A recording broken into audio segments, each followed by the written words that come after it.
pasal yang kedua ayat 1 sampai ayat yang ke-13.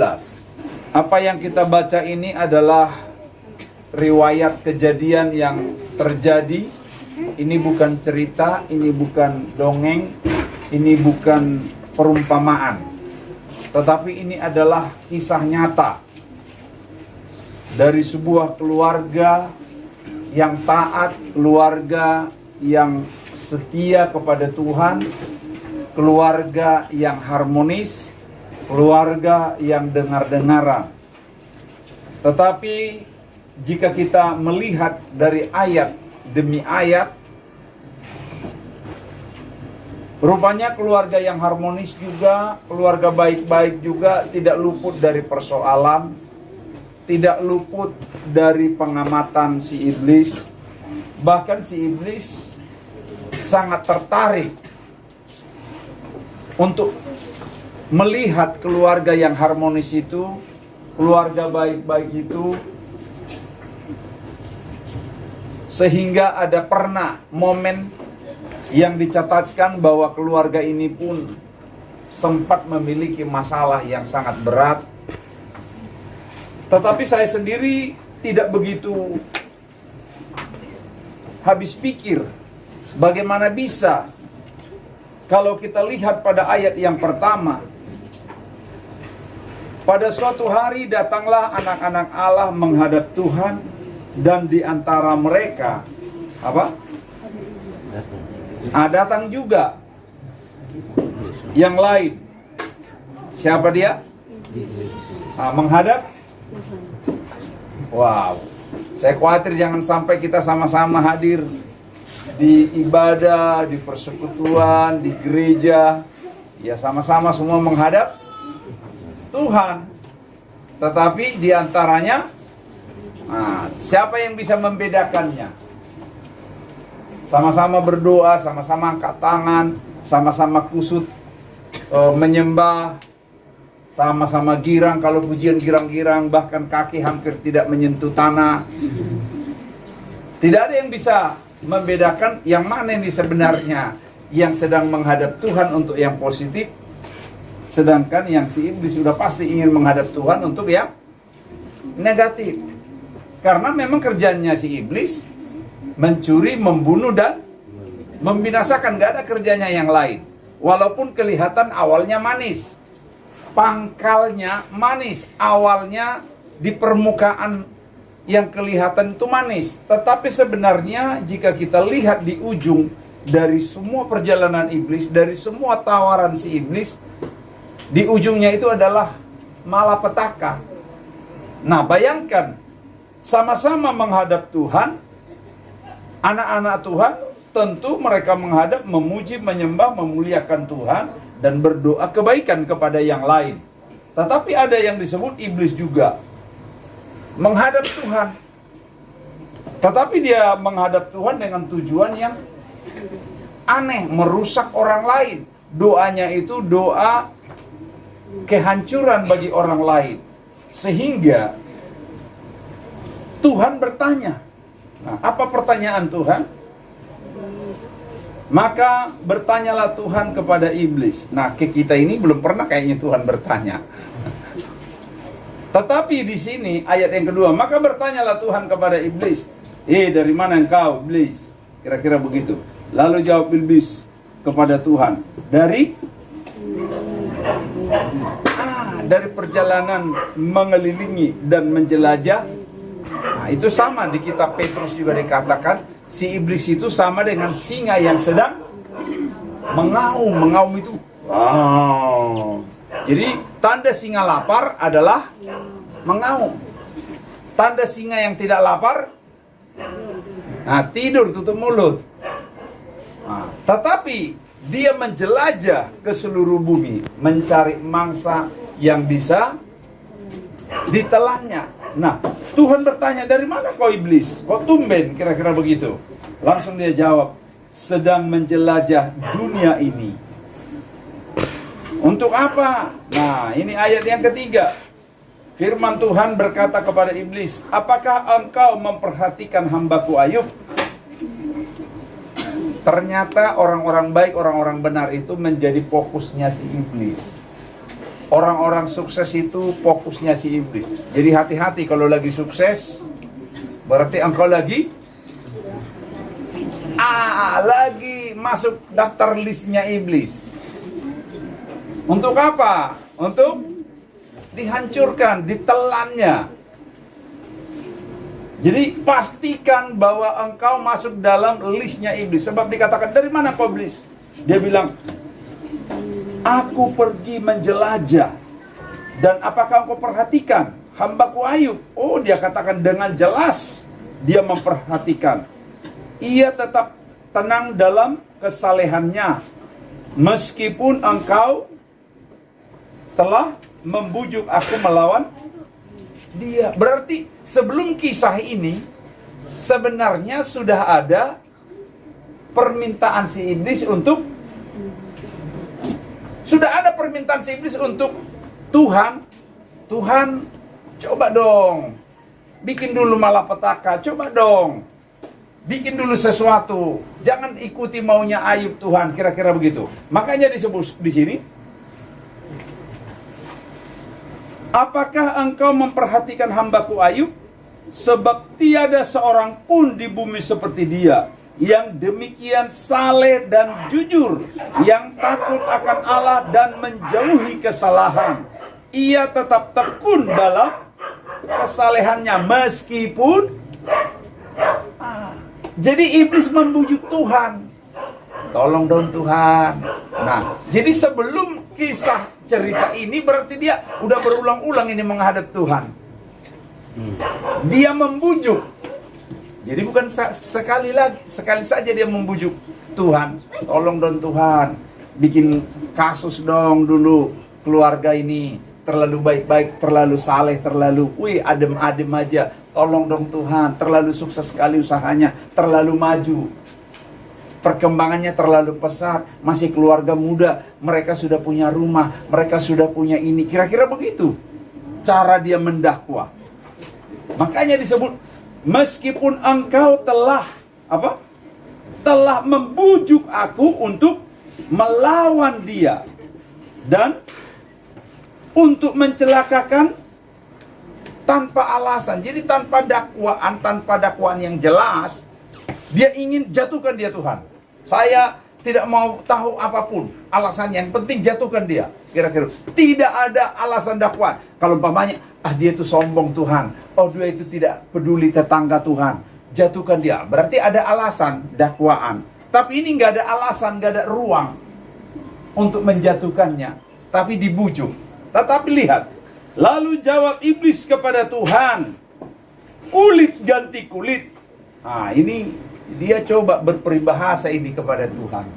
Hebatnya si iblis. Jadi jangan main-main lah dengan iblis. Nanti kamu KO dibikin. Lalu jawab iblis kepada Tuhan, kulit ganti kulit. Orang akan memberikan segala yang dipunyainya, ganti nyawanya. Nah, jadi dia sedang menawar nyawa. Coba dulu, kalau Tuhan ambil nyawanya, apakah tidak hancur-hancuran? Tapi Tuhan bilang, semua boleh engkau lakukan. Ulurkan tanganmu. Jadi ada kuasa sama iblis. Apa? Ulurkan tangannya berkuasa. Jadi penyakit itu kadangkala diizinkan Tuhan untuk menguji kita. Tetapi ada tangan iblis juga yang turut serta di dalamnya. Dikatakan, ulurkan tanganmu dan jamalah tulang dan dagingnya. Ia pasti mengutuki engkau di hadapanmu. Bayangkan, dia akan mengutuki engkau. Dia ingin memastikan benar enggak kalau dia sudah sakit, kalau dia sudah menderita, kalau dia sudah sengsara, pasti mengutuki engkau. Seperti dia mau meraba jalan pikirannya si Ayub. Kalau dia udah susah, udah menderita, apalagi kalau dia bangkrut, pasti. Jadi dia ingin mendikte kepada Tuhan, seolah-olah dia lebih tahu soal Ayub daripada Tuhan. Maka firman Tuhan kepada iblis. Wih, kita ini jarang dapat firman. Iblis ini sering dapat firman. Maka firman Tuhan kepada iblis. Nah, ia dalam kuasamu. Jadi ada kuasa. Diberi iblis. Karena memang dari dulu dia itu orang hebat. Bayangkan dia dulu. Tahu cerita iblis ya? Dari mana dia? Hah? Dulu dia itu penduduk sorga. Pekerjaan dia di situ WL. Betul ya? Iya, Pak Ayub, suara Pak Ayub langsung jelas. Benar, dia dulu itu di sorga WL, memimpin para malaikat. Haleluya, haleluya. Itu kerjanya dia. Dia pemimpin. Namanya? Tahu namanya? Nama dia Lucifer. Hebat. Jadi betapa dia tahu. Maka dia dibuang ke bumi karena sombong. Dia merasa, jadi hati-hati kalau sudah mulai melayani, mulai engkau hebat, wah hati-hati, itu cikal bakal jatuh. Tapi harus kita berkata, biarlah kami semakin berkurang, tahu Tuhan yang semakin bertambah-tambah dimuliakan. Jadi jangan pernah jadi orang sombong, itu cikal bakal akan kejatuhan. Nah, dibuanglah dia karena sombong, dia ingin menyamai Tuhan. Karena semua malaikat-malaikat di bawah komando dia. Ayo, minggu ini, hari ini pujian kita, pujian ini. Katanya begitu. Malaikat siap, komandan. Semua siap. Akhirnya sombonglah dia. Tuhan bilang di dalam kitab Yesaya itu, maka dia dibuang, dilemparkan ke dasar bumi. Dia dilemparkan ke dasar bumi. Jadi dia lebih tua dari kita. Kita ini baru, ada yang 50, ada yang 60, ada yang baru 30, ada yang baru 20 tahun. Bahkan ada yang masih anak-anak. Belum punya pengalaman. Dia itu sudah sejuta pengalaman, bahkan bukan sejuta pengalaman. Kalau ada yang lebih banyak lagi dari sejuta pengalaman, berapa pengalaman? 1.000.000.000 1.000.000.000 pengalaman. Bayangkan. Dia dibuang dari sana, kita belum lahir, nenek moyang kita belum lahir, dia udah menguasai. Ketika Tuhan menciptakan langit dan bumi, dia bikin bumi ini gelap gulita. Nah, dia ada di bumi, dia kelihatan atau tidak? Tidak, karena dia adalah malaikat, tidak punya tubuh, tapi punya pribadi. Dia lihat kita nggak malam ini? Dia lihat, tapi kita lihat nggak malam ini? Atau ada yang bilang di sini, saya baru ketemu tadi di persimpangan. Tapi kita tidak bisa lihat dia bisa lihat kita. Dia tahu apa yang kita bicarakan. Tapi kita tidak tahu apa yang dia bicarakan. Coba bayangkan hebatnya dia. Dia juga meeting.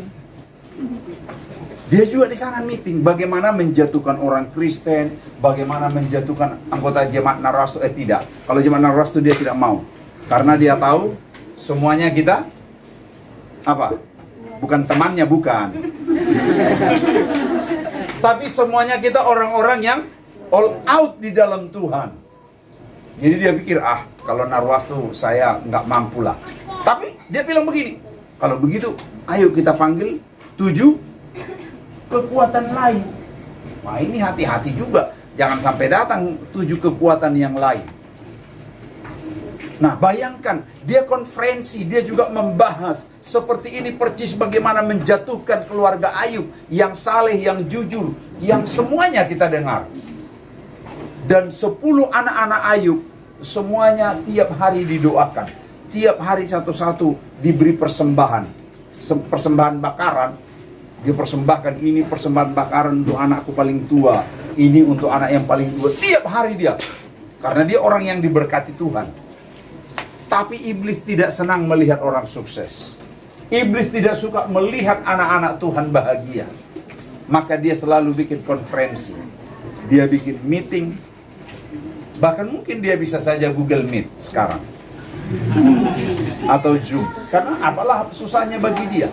Ingat ketika Tuhan Yesus dia bawa ke bukit, betul ya, dicobai. Dia bawa ke bukit, lalu di atas bukit diperlihatkan kepadanya keindahan dunia. Dengan cara apa bisa dia melihat dari bukit keindahan dunia? Saya melihat dia menggunakan teknologi Google Map. Atau apalagi yang sekarang ini. Bahkan mungkin ada teknologi nanti yang lebih canggih. Dia tinggal buka layarnya. Tuhan Yesus, lihat, inilah Kairo, inilah Indonesia. Layarnya dia tinggal sapu-sapu begini. Inilah Amerika. Kira-kira begitu. Sehingga dia bisa memperlihatkan keindahan dunia. Dia bilang, apa maunya? Kira-kira di Paris. Nah, inilah Paris. Paris tahun 1950. Paris tahun 2020. Paris tahun 2022. Kira-kira dia udah bisa. Karena dia adalah sedikit saja di bawahnya Tuhan menurut ukuran dia. Sehingga dia coba tawarkan kepada Tuhan, semua ini akan kuberikan kepadamu asal engkau mau menyembah aku. Tuhan bilang, hanya Tuhan yang patut disembah. Hati-hati. Iblis menggunakan semua kekuatannya, teknologinya, teknologi Zoom, teknologi IT, teknologi handphone, teknologi televisi, teknologi satelit, semua akan digunakan untuk menjatuhkan Ayub yang saleh itu. Setiap hari dia berdoa, memberi korban bakaran kepada 10 anaknya. Apa yang terjadi? Semuanya hancur. Secara fisik, Ayub hancur lebur. Apa yang habis? Saudara tahu apa saja yang habis? Hartanya semua habis. Dijarah orang, kebakaran, semua malapetaka menimpa dia. Mulai dijarah orang sampai terjadi kebakaran. Dan setelah itu apa lagi? Setelah hartanya? Anak-anak. Berapa anaknya? 10. Kira-kira menurut bapak-bapak dan ibu-ibu, kalau anak muda belum tahu, mahal mana harta, rumah, mobil, yang lain daripada anak-anak? Kita tukar malam ini? Ada yang mau ditukar? Benar. Jangan pernah mau menukar harta dunia dengan anak-anak. Tapi lebih bagus engkau relakan harta dunia demi anak-anak. Aset yang paling mahal itu anak-anak. Bukan rumah, bukan sawit. Jangan sampai orang bilang, wah, harta yang paling mahal sama saya sawit atau kebun karet. Wah, demi kebun karet, demi sawit, dia tidak sekolahkan anaknya. Yang penting beli kebun sawit katanya. Banyak orang sekarang di Kalimantan dengan di Pekanbaru sana, anaknya nggak sekolah, tapi dia beli sawit. Karena bagi dia lebih mahal sawit dari anak-anak. Tapi orang Narwas tuh enggak. Harus kita lebih mahal anak-anak. Karena itu anak-anak itu sekolahkan dia setinggi-tingginya. Karena ketika dia sudah sekolah tinggi, dia nanti berhasil, banyak sawit dia bisa beli untuk kita. Amin. Banyak rumah dia bisa beli untuk kita. Tapi kalau dia tidak sekolah, kita akan susah di hari tua kita. Nah, oleh karena itu, Ayub memiliki anak 10 habis. Tinggal inilah istilahnya harta bagi dia. Tadi semua kekayaannya, domba-domba habis dijarah orang, bahkan rumah semua terbakar. Dan anak-anak pun mati kecelakaan karena terjadi ditimpa oleh gempa bumi, kira-kira begitu. Habis. Makanya ketika Ayub sampai titik yang terakhir, dia pun jatuh sakit. Tapi bukan karena stres. Pastikan itu. Dia bukan karena stres karena hartanya. Dia bukan karena stres karena anaknya mati. Mungkin kita semua, kalau satu anak mati, masih ada 9. Sudahlah, yang manapun pilih aja lah iblis. Umpamanya ya, ada anak kita berapa, itu pun tidak akan rela kita. pasti stres. Apalagi kalau 10. Tapi pastikan Ayub sakit di cerita ini bukan karena stres karena hartanya habis, bukan karena sakit stres karena anak-anaknya meninggal. Tapi karena apa?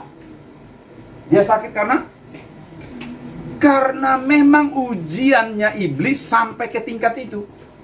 Yang tidak boleh tadi hanya nyawa. Makanya di dalam Yakobus berkata, pencobaan-pencobaan yang kamu alami adalah pencobaan biasa, tidak melebihi kekuatan. Berarti ada batas limit yang diizinkan Tuhan. Kalau kita tidak kuat, pasti tidak diizinkan Tuhan. Jadi Tuhan tahu kita kuat menghadapi cobaan itu, makanya diizinkan. Tuhan juga tahu bahwa Ayub kuat menghadapi cobaan, makanya diizinkan. Diizinkan habis harta, diizinkan habis anak-anak, karena Tuhan tahu Ayub masih kuat. Tapi dia bilang batasnya tidak boleh nyawanya. Benar, nyawanya tidak, dia jatuh sakit. Sakitnya tidak ketulungan. Sakit sampai tidak bisa tidur di tempat tidur. Tidak bisa tidur di kasur. Tapi dia harus tidur beralaskan daun. Karena lukanya, boroknya minta ampun.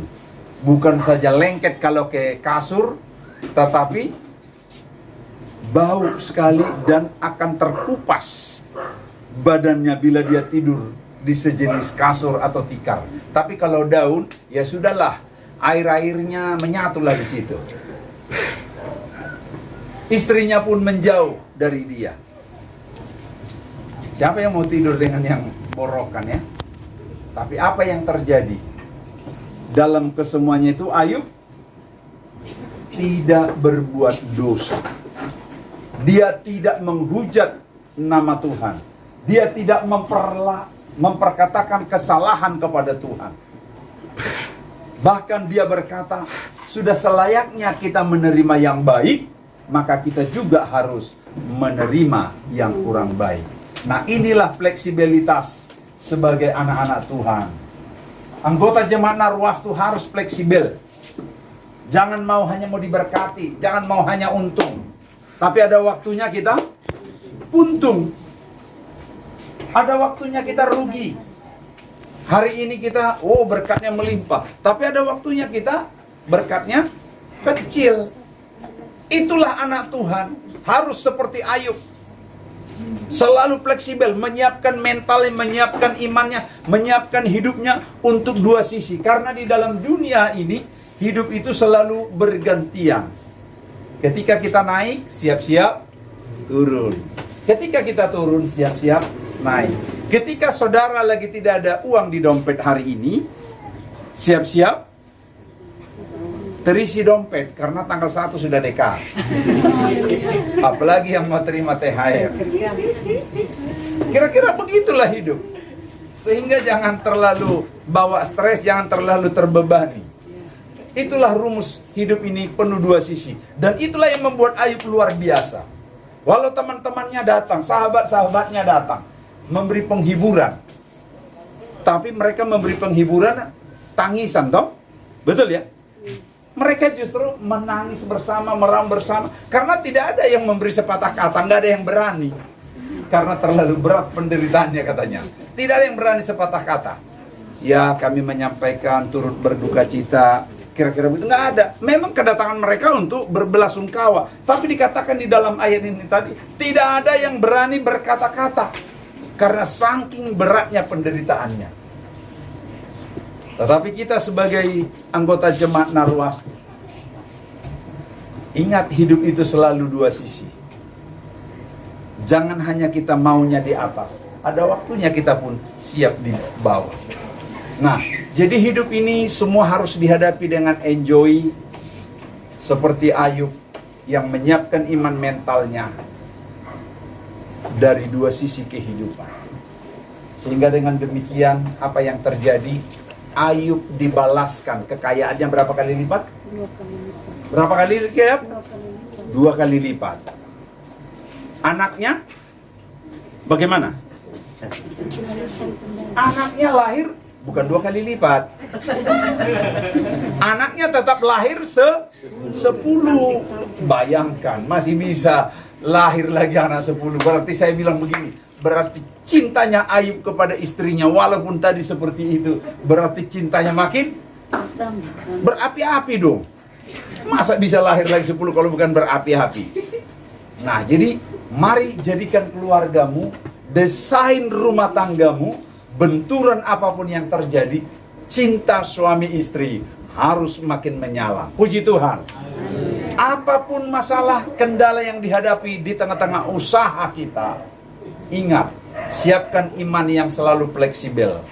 Kalau engkau sedang saat ini puntung, siap-siaplah akan untung. Kalau engkau saat ini sedang merugi, siap-siaplah engkau akan terus bangkit. Itulah hidup yang harus kita jalani. Tetaplah setia, maka Tuhan akan dobolkan kembali berkat-Nya kepadamu. Makin sering engkau menghadapi benturan, maka makin sering pula engkau akan mendapatkan kelipatan-kelipatan. Tuhan memberkati kita semua. Amin. Kita